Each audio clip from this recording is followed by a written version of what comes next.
Good morning. It is not the best morning in the world here at the Coppin House because this little one is going to be getting her immunisations today. I don't like it. I don't like putting her through it. But I've come to realise it is probably the best thing for her, and the doctors have said it's fine to go ahead and take her in because everybody in the family is fine. Obviously they're worried about coronavirus. But I gave them a call this morning, and as long as nobody in the house has shown any symptoms, which all of us are fine, then she is fine to go ahead. So I'm not looking forward to taking this little one. She's very happy this morning, and she won't be very happy after we finish with this. Bless her. But needs must. Poor baby.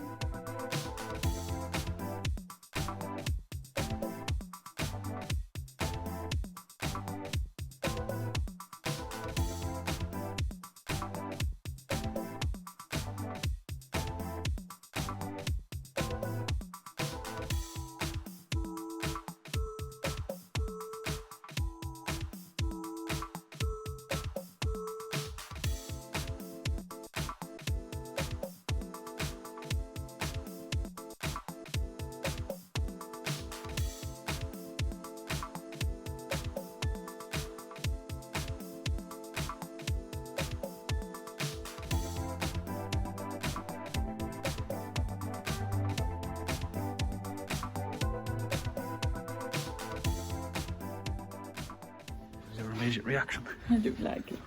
She was not very happy, and I didn't like it when she screamed, but she's settled down. So all right. So we got a sleepy pumpkin.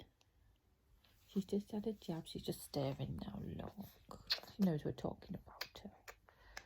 We got a little sleepy head. She's just had a jab, and she was such a good girl, wasn't she, Daddy? She was very good. She was good. I didn't faint. Eric doesn't like needles.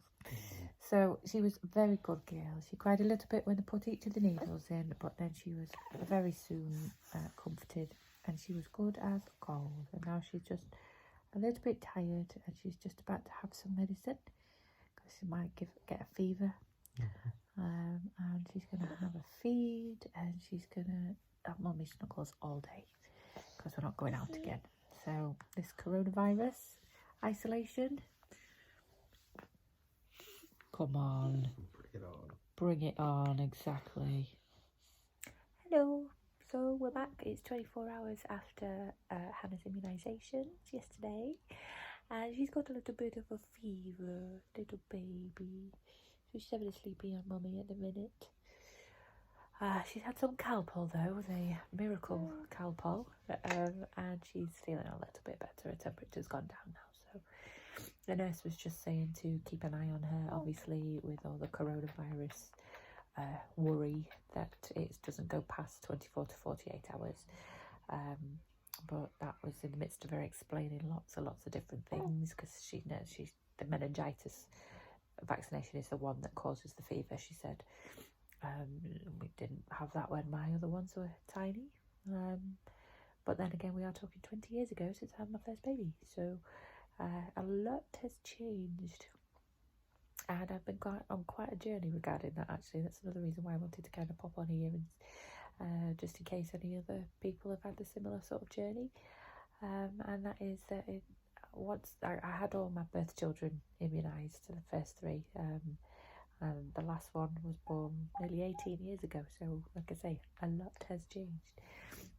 But the part and parcel of that change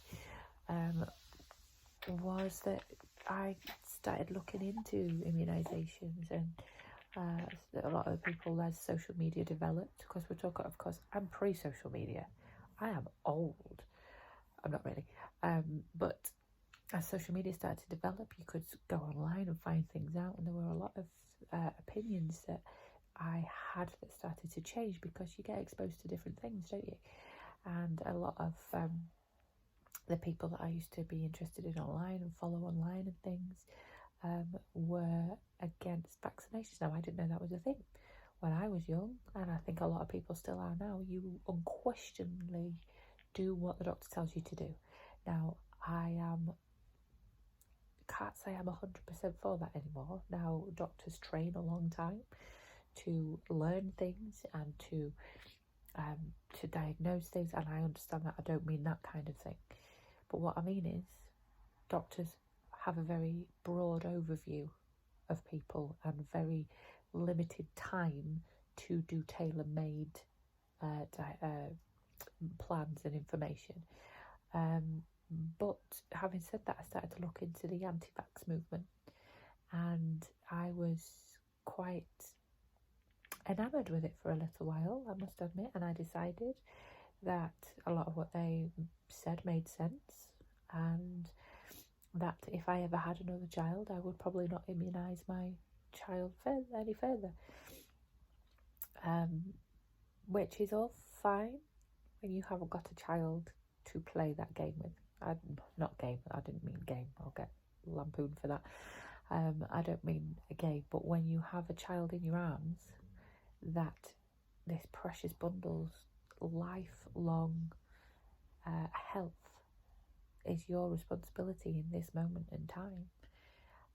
That's quite a weight on a mother and a father's shoulder. But I had decided at the time that I didn't want to vaccinate. I met my husband, and he has no children of his own and never planned to have any children. So when we discussed having a family together, he wanted to have a look at what he thought about that, and he started to look at research and things like that, and I did the same. He said, you know, it's rubber meets the road time now, so why don't you have a look again and see if you come to the same conclusion? Because one thing we both tried our best to do is to kind of put emotion aside and to look at the evidence of what's in front of us. So we both had a look separately, independently, and I have to admit, what I wanted was evidence. What I wanted was trials. What I wanted was evidence on both sides. I wanted to, I could find plentifully the evidence on the pro-vaccination side. What I couldn't find was much actual evidence other than anecdotal evidence, which I'm not dismissing completely out of hand. But what I really struggled to find any good solid research, any good solid evidence-based research and conclusions on the anti-vax side, and I had to concede that a lot of my opinions about anti-vaccine had been concluded from outside of my own country, because a lot of the information I'd seen was based in America, and I'm from the UK, so we have a very different reporting of symptoms procedure. We have the NHS. We have, now that's not without its own difficulties, don't get me wrong, but it's very different to America. It's not quite as pharmaceutically driven. It's not quite as money driven, I want to say, but equally it can be, you know. Like I say, it has its own problems. But it's an amazing system, and a lot of the research that's done is not based in this country. We have different ingredients in vaccines in this country. We have different regulatory standards, things like that. So I couldn't find as much evidence for my country as I could for America, and that's one of the main reasons why, for a lack of evidence and for a plethora of evidence for it, I had to look at what was in front of me. And try and put aside my emotions. Of course, I worry about what I still do. Kind of worry about what I am putting into her body, because it's my responsibility. But she'll pay the consequences for it. Which is why you saw Eric ask me when we came out, "What's your immediate reaction?" My immediate reaction was, "I've just stabbed my baby with some cocktail of something that." But that's an emotional reaction. I have looked into what is in these things. I have done the best research I could possibly do. I haven't just relied on what I've been given by the professionals, shall we say. I've tried my best to look independently as well. Now, am I perfect? No. Have I looked at every single shred of evidence for and against? No, I haven't. But I have to say that my decision yesterday, I am happy with, for ongoing for the future, that I have done the best thing I could do this right now with the information that I have and the solid information that I have. That's the other thing, is that just because you shout the loudest doesn't mean that you are right, and that works both sides. I'm not picking one side or the other for that, because both sides, this is a very hot topic, and both sides can be very vocal and actually quite downright nasty sometimes. And that's what I had to wade through and get past, is you're putting your child's going to die because you haven't vaccinated. Well, that's a risk. But then the other side is, your child's going to get autism, your child's going to get this because you've vaccinated. Well, that's, both sides are quite vitriolic in the way that they speak to each other, because it's a very emotive topic. And I have to say, I did wonder whether or not I should make this video, but because there are normal people trying to navigate this, that's one of the reasons that I decided to try and make some of this video. Because, what do you do when both sides are shouting so loudly?